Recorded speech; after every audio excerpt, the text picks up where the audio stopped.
going to be joined by Dr. Ramel Smith, who's with the Blacksmith Psychological Consultation Services. And Dr. Smith, we do know that you have been watching this unfold as well. Some of these pictures that are very familiar to folks here in Milwaukee. When you look at the cases that we have seen here, Dontre Hamilton comes to mind most quickly to us. But what do you see when you see those pictures of people on the streets peacefully demonstrating and protesting?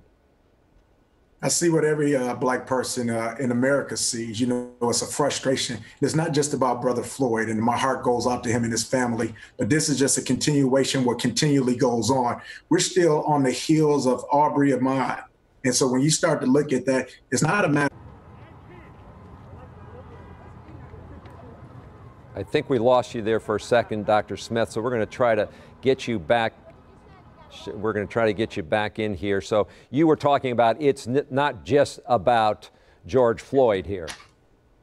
Yeah, it's not just about George Floyd. It's about America. This happens consistently all too often. We were just dealing with Ahmaud Arbery down in Georgia. So the question with Black America is not always if, but when. If you look throughout social media, you talk to anybody who's willing to talk to you, our Black mothers are afraid that when their sons go out, they're not going to come back. We're afraid our brothers are not going to come back. Me, myself, I wonder every night if I'm going to come back to my family, if the hashtag won't be me and TMJ won't be showing this interview saying, wow, he said he could be a victim and he was a victim.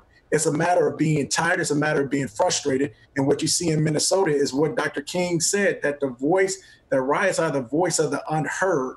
And when you think about these things, and right now, you're lucky that the rallies are still peaceful. And America has only been known to be violent. Its history is violent. So for America to ask people to be peaceful is quite hypocritical. But I think that just shows the magnanimous of a people to say, even though you do what's wrong, we're still going to try to love you in the way in which you say we should be doing business. So yes, when you contrast what's happening in Milwaukee to what we, though, have seen 3 nights of violence in Minneapolis, and several people, including the mayor, speaking out about that. Here in Milwaukee, we also heard Mayor Barrett talking about understanding the outrage of what he described as watching a man being murdered. We also heard from newly elected Milwaukee County Executive David Crowley saying he understands what is happening in these situations as a black man who grew up in the Milwaukee area. But I heard from both of them too that if they're going to express their anger, if they're going to express their frustration, to do it in a way that is not violent, and that's what we are seeing here in Milwaukee. People taking to the streets to express their outrage. What are your sense of when you talk to people about the power of this message when they're doing this kind of demonstration?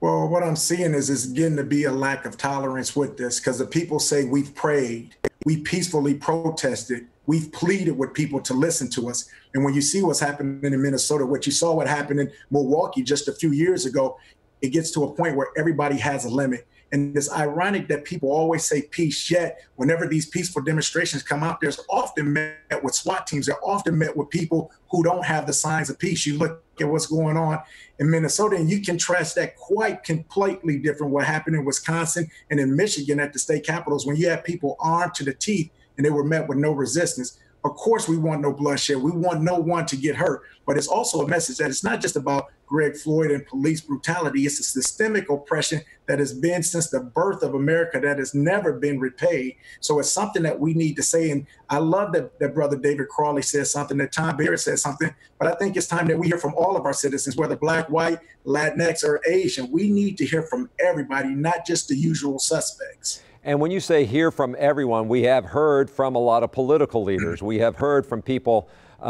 who are speaking out about this. But when it comes to law enforcement, what is it that you want to hear? We saw even out of Dane County, several police chiefs speaking in terms of how outrageous it was to see what they saw as well. I mean, do you get a sense that there is this overwhelming consensus that white America, black and brown America, they were outraged by this video?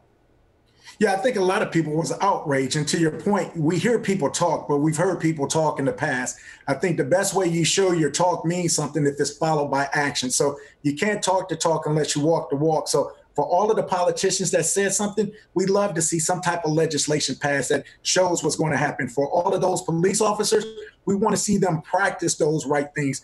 Here in Milwaukee, we all too often hear this talk when it's there to quench the pain, to bring the people down. However, things go back to normal after a few days. So what we want to see is that talk matched by action. All right, Dr. Smith, we appreciate you.